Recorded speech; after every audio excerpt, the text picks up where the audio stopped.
Hello, welcome to The Culture Show. I'm Eve Jackson in Paris. Now, today's guest was probably the most important dance music figure of the 90s, who redefined this music style and brought electro from the clubs into the mainstream. He also gave a face to the notoriously anonymous genre.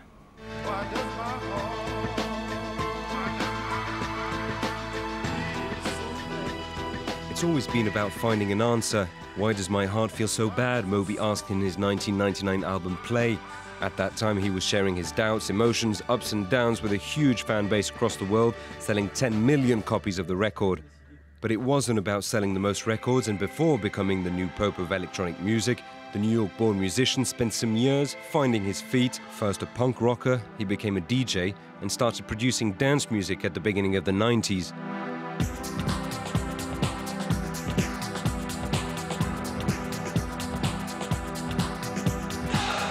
Some say he helped bring the music to a mainstream audience in the US and the UK.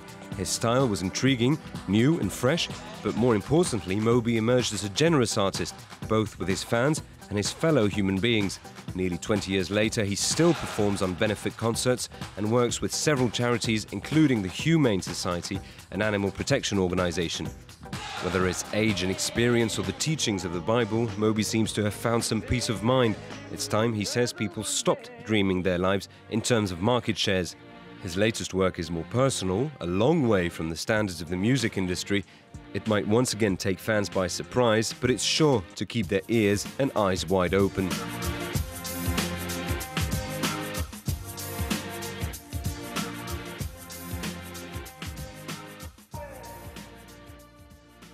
Well, he's just released his 10th studio album, Destroyed. I'd like to welcome Moby to the show. Welcome to France 24.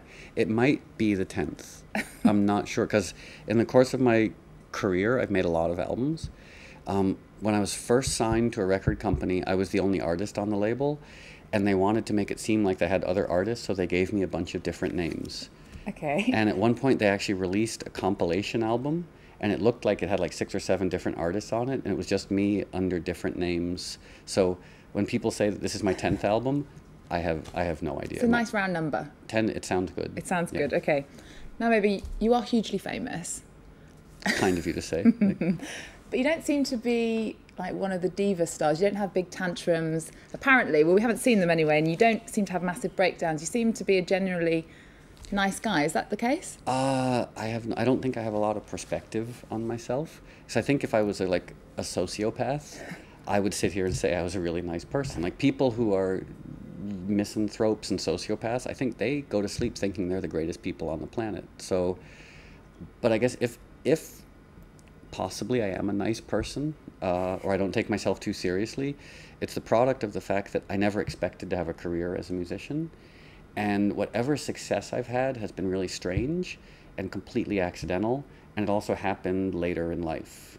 You know, like I think the people who'd be difficult are the ones who become famous when they're 20 years old, because then their sense of self is informed by fame.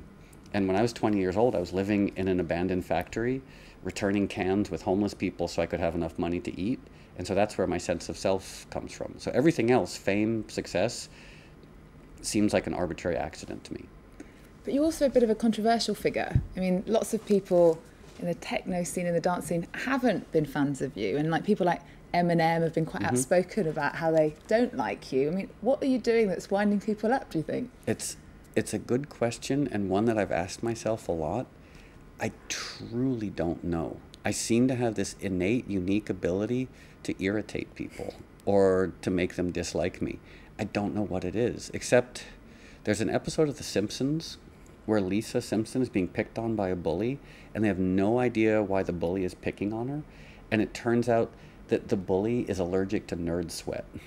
And so Lisa apparently smells like nerd sweat. So maybe it's a pheromone thing where like something about me just seems to really annoy people. And I honestly don't know what. Maybe it's that I'm too outspoken. Like maybe if I were shy and reclusive and lived on some island above the Arctic Circle and never spoke to anyone, then I wouldn't irritate people as much. But I am kind of a loudmouth. I think they'd still find something to moan about, to be honest. Now, it has been known that when men reach a certain age, they make lots of changes in their lives. Like you've given up drinking, you've left New York, You've moved to LA, huge mansion in LA. I wanted to ask you, this new album, Destroyed, is this your midlife crisis album? I think I've been having midlife crises since I was about 7 years old, as far as like being plagued by self-doubt and wondering what the significance of my life is, which I think informs a lot of midlife crises.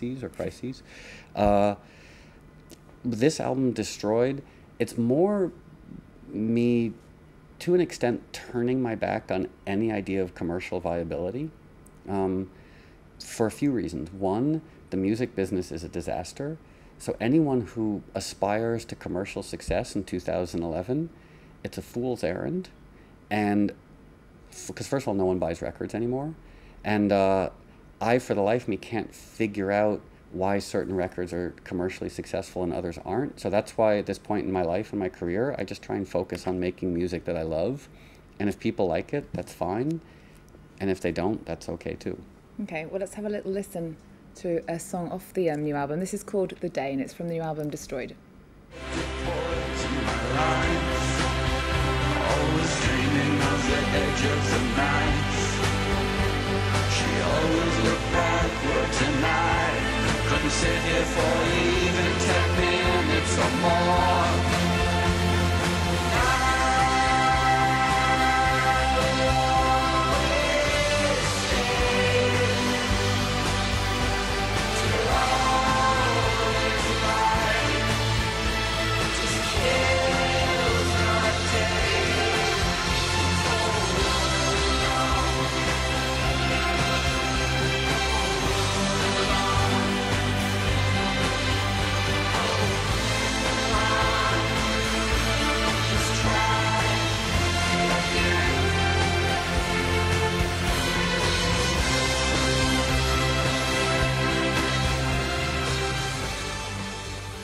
But as well as The Day, the album also has songs on it like the religiously inspired titles like Stella Maris and The Violent Bear It Anyway.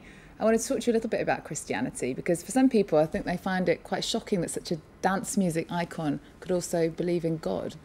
Well, I'm not really a Christian in any conventional sense of the word. Because I think the moment someone labels themselves as Christian or Buddhist, or maybe not Buddhist, but like if the moment you label yourself as adhering specifically to a strict religious tradition, you're sort of implying that you believe that other traditions are wrong, and you're implying that your understanding of God is somehow better than other people's understanding of God. And I believe that in a universe that's 15 billion years old and it's vast beyond our imagining, like none of us as humans can have a comprehensive understanding of who or what God is. So I get really wary about competitive religion. You know, competitive religion to me says more about humans than it does about any understanding of God. So I like the teachings of Christ. I also like the teachings of Buddha. I like Sufism. I like a lot of different religions. And I think that trying to understand any significance that our lives might have or our place in the universe, it's the most interesting thing to do with our lives. Let's talk about your place in the universe, your place in the States. Why did you leave New York and go to LA? After 25 years you were there. Well, I was born in New York, and I've lived in Lower Manhattan for most of my adult life. And when I moved to Lower Manhattan, it was filled with artists and junkies and writers and musicians. And it was this, you know, really inexpensive place where artists could go and just focus on their art. And over time, New York has become the victim of its own success. And now it's primarily inhabited by bankers, which is fine. Bankers need a place to live, but I find being around artists to be a lot more inspiring. And I moved to LA for the main reason that it's still really cheap. And so it's a place where a lot of artists and writers and musicians can actually afford to pay the rent and focus on their art. Because I think some cities like London, New York, Paris to an extent, they've become so expensive that the remaining artists live in this state of constant desperation and fear, where they're so terrified about how they're going to pay the rent that they can't actually focus on artistic integrity. And oddly enough, LA, I think people can have a little more artistic integrity, which I can already see people watching being like, surprising, isn't it? LA has artistic integrity, but somehow that's what I find there. Okay, well, at least on the east side of LA where I live. Like, I don't live anywhere near Beverly Hills, and I never go there. I live, you know, on the east side of LA, it's more like hand-painted signs and crumbling houses. Okay, perhaps we'll come and visit you. Now, the new album, along with the actual album, you've brought out a photography book. Tell us about the themes of those and how they're linked. Well, I've been a photographer now for 35 years. It's just taken me 35 years to feel comfortable actually putting out a book of photos. And the photo book, it's a book about touring.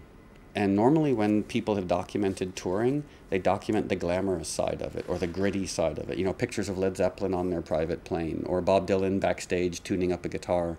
And for me, touring is strange and alien, you know, because you're constantly in weird environments that, you know, like backstage areas, hotel rooms, empty airports, TV studios, and it's very alien. So the book of photos that accompanies the album Destroyed, it sort of documents the strange alien environments in which I find myself, juxtaposed with standing on stage in front of 100,000 people. So 1 minute you're by yourself in an anonymous, soulless backstage area. The next minute you're in front of 100,000 people, and then you're back by yourself in this anonymous environment. So I'm not complaining, but it's a deeply strange way to live. Okay, and just wanted to ask you one last question because we are running out of time, and I'm sure you've been asked this before, but I can't seem to find out the truth to this question. Like, let's talk about your name. Sure. Moby. Are you really Herman Melville's great-great-grandnephew? Supposedly. My legal name is Richard Melville Hall. So according to my parents and my grandparents, I'm related to Herman Melville. So before I was born, they decided if I were a boy, I was going to have this name Richard Melville Hall.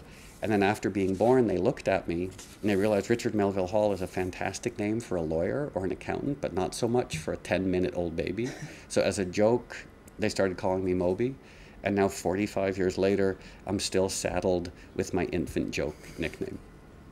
I think it's worked for you. It has literary pedigree, so I like that aspect of it. But Okay, Moby, thank you so much for joining us. my pleasure, thanks. Now, only one of your single from the new album has been released, and you asked your fans to decide on which one to release next, and it has just been decided, and it's called Lie Down in Darkness, and we're going to end the show with that. So thank you so much for joining us, and thank you for joining us.